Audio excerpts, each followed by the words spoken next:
Russia's war in Ukraine has strengthened Europe's resolve and expanded its security alliances. That's the opposite of what President Vladimir Putin wanted. So what does this mean for the West's main defence force, NATO?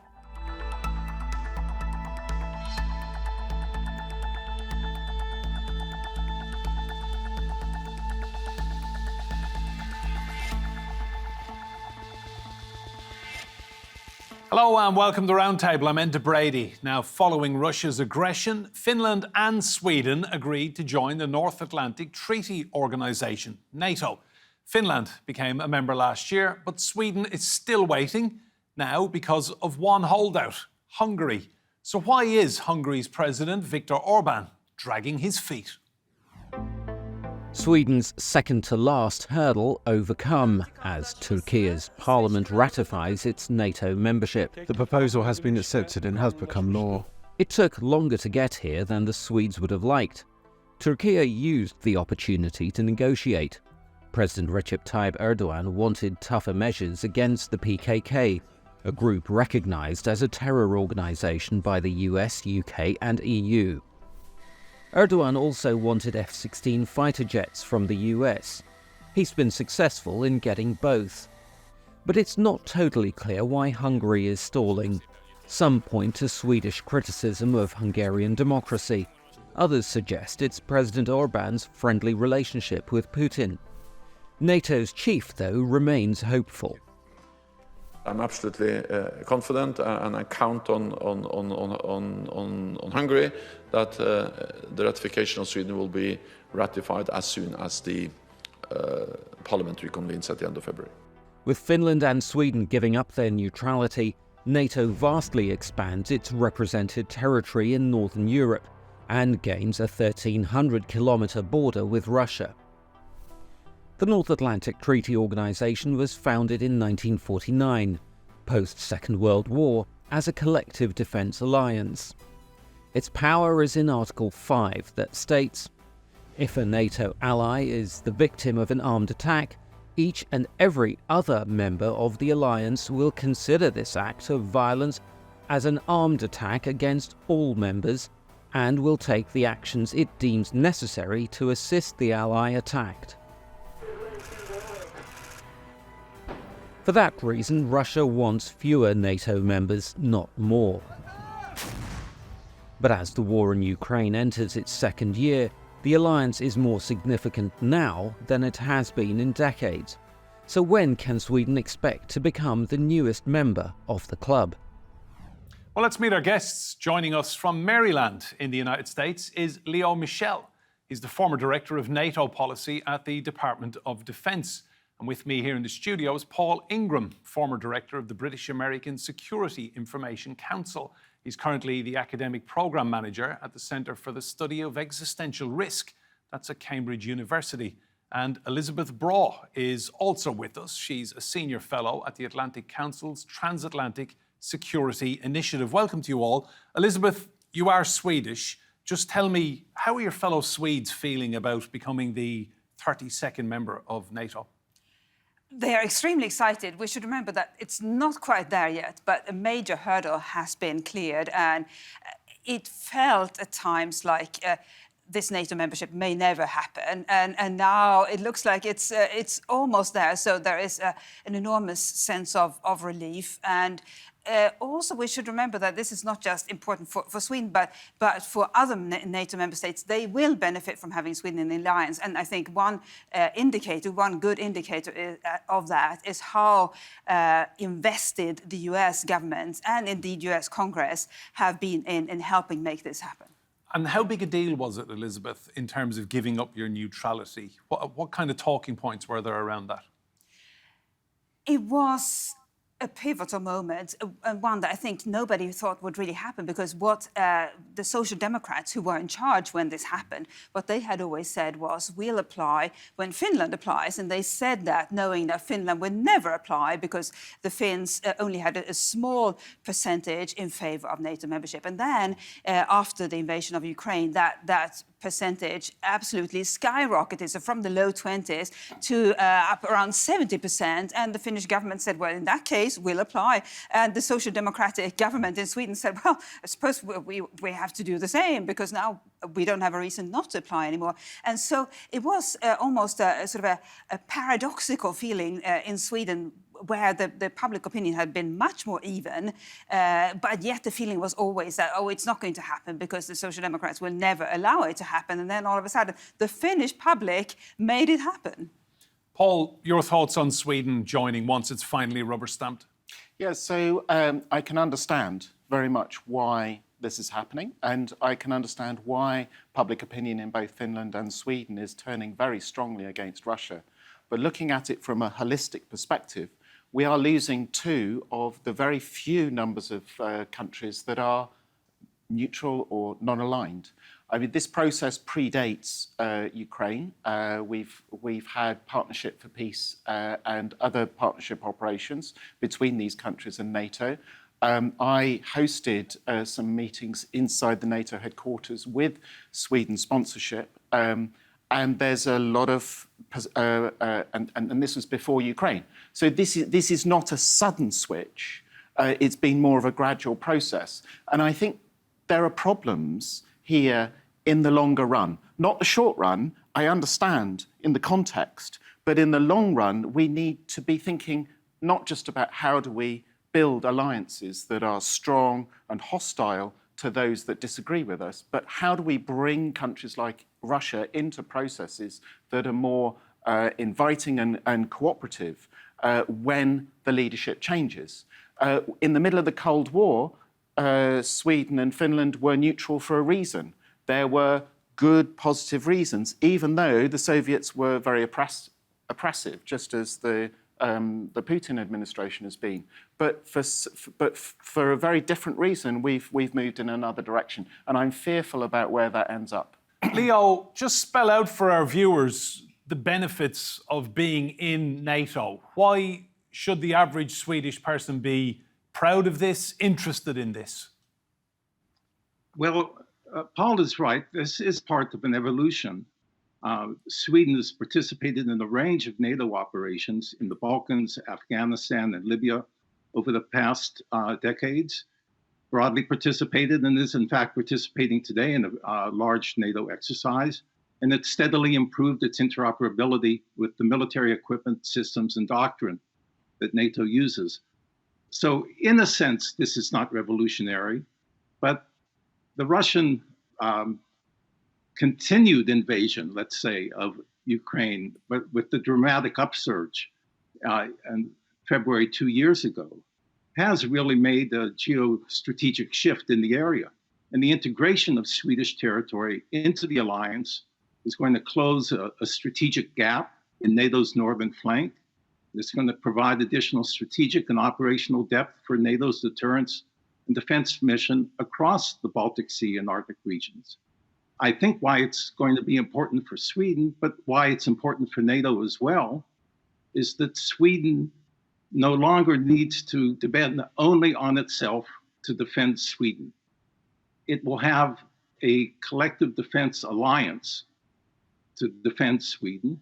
And for the alliance, we gain, I'm speaking as a longtime member of the alliance, of course, one of the original members, the United States and the alliance will gain a very capable partner that's going to help defend the other allies through its military capabilities, through its position in the area, and also through its holistic approach to defense, which integrates the civilian and military capacities to make it more resilient. And this will affect the whole Northern European region, to include the Arctic region as well. So I think both sides, if you will gain a lot from this. I'm sorry that it's taken this long, but we've come quite far, and now we have one obstacle, if you will, and that's the lack of a Hungarian ratification of the accession protocols. I hope that will take place soon. Thanks, Leo. Elisabeth, it has taken some time, hasn't it? However, Turkey had some serious concerns about PKK terrorists operating or being allowed to operate in Sweden. Were they right to have those concerns and to address them at the highest level? I think every country views the world from its own perspective. So I think if you were to ask the Swedish government, it may say, well, it's not that big of a deal. But from the Turkish perspective, it clearly was a big deal. And on that basis, the Turkish government had the right to articulate it, that this is a concern, national security concern. And if any other country had a similar national security concern, they would have articulated as well. In the end, it really was just Turkey that had this, had any concerns about Sweden joining. But now this seems to have been negotiated to a satisfactory solution for everybody. The only obstacle is Viktor Orban of Hungary. I read a quote this week from the American ambassador, Paul, in Budapest, who said that Hungary doesn't have a foreign policy. It has a foreign fantasy. That's his reading of Orban's behaviour. What do you make of his kind of holding out on this? Well, it's a really serious challenge. I mean, I don't disagree with anything that's been said up to now, and I also wouldn't question the intention behind NATO being a defensive alliance. But it is an unusual collection of countries now that is going in uncertain and difficult directions. So Hungary is the most obvious, where you have a leadership that is hardly safe in the Western camp. You've got an election in the US coming up where a very likely prospective candidate has a policy that looks very hostile to NATO. So there's a lot of uncertainty here. And you've got question marks over the claim that NATO has of being a collection of democracies in the longer run. I think it demonstrates something that is really quite profound, which is that we need to look at this beyond just a very simplistic collective security alliance towards understanding that security is at least as much, if not more, about internal stability, democracy and information in an age where existential risks are getting higher and higher, and that it's not just simply about military capabilities that provide security. It's about relationships, NATO, big tick for that, but it's also about how we reach across to other countries. So I'm hopeful that Sweden and Finland's accession to NATO will change that balance somewhat, because historically Sweden and Finland have been very progressive in this area. Turkey has also got an opportunity here to play a bridge-building role, given that it hasn't sat quite as comfortably in a West European perspective. I think that diversity can be a weakness. It can also be a strength. And I hope that that strength can be played inside Brussels and inside the conversations, as much as it looks as if from outside it's a club of countries that may claim to be defensive but looks to some as if it's an offensive club. And if I can just add yes, of course, one Elisabeth. point, I think what has been interesting in this application process and wait is it was clear to Sweden, and I think to existing NATO member states, what President Erdogan wanted in exchange for allowing Sweden to join NATO. It is completely unclear what it is Prime Minister Orban wants. Is after. So he is clearly unhappy in some way. But who's pulling his strings? Should we be worried about who's behind him? I'm not sure about anybody pulling in his strings, but I think he's sort of generally unhappy with Western Europe, and this is his way of showing it. But that makes it very hard for Sweden to make any concessions or negotiate anything. Whereas with President Erdogan, it was clear what his concerns were and what it was he wanted in return for allowing Sweden into NATO. And that made, I think, that part easier, really. And now it remains to be seen what it is that will convince Hungary to let Sweden into the alliance. Very good point, Elisabeth. Leo, what is Viktor Orban's game plan here? I agree with Elisabeth. It's hard to know. I am perhaps a bit more skeptical about his longtime ties, and also I would say relatively recent indulgence of the Russian president and their invasion of Ukraine. He seems to have been very reluctant to apply the EU sanctions. seems to have had no problem in meeting Mr. Putin when the other heads of state and government in NATO absolutely have refused to do that. So it's hard to say. There was a sweetener, of course, a very practical and important one for Turkey when Turkey decided to ratify the accession protocol. I don't think it's a coincidence that the day after President Erdogan signed that, the Pentagon announced its notification to Congress of the proposed sale to Turkey of 40 new F-16s and the modernization of an additional 79 F-16 combat aircraft. This is a package worth $23 billion. I don't think that was entirely coincidental. We don't have that type of relationship, that type of mutual interest, let's say, with Hungary. And in fact, the ranking, this is the Senate Foreign Relations Committee, Senator Risch, who's a Republican, so he's the number 2 on the committee, which is chaired by a Democrat, since last July has put a block on any discussion of arms sales with Hungary, expressly because of the Hungarian delay on the ratification of Sweden accession. Leo, thank you. Paul, I want to bring a name into the conversation, Donald J. Trump. If a Trump 2.0 presidency were to happen, in 12 months' time he's in the White House, what would that mean for NATO? Well, I am of the opinion that none of us knows, including Trump himself. I think that Trump's hostility, as expressed when he was previously president, to NATO unity, I think is part of his negotiation strategy, but I'm not quite sure that he has any clear endpoint in that negotiation strategy. He was very clear that he wanted allies to be spending more on defence. There is an appetite amongst allies to spend more on defence. How much appetite is still unclear because there's words and then there's actual spend, and that can be very different. And I think that's quite important. It's an important moment. As I said earlier, this is an uncertainty for everybody, and that when we face uncertainty, we often default into places that can be counterproductive.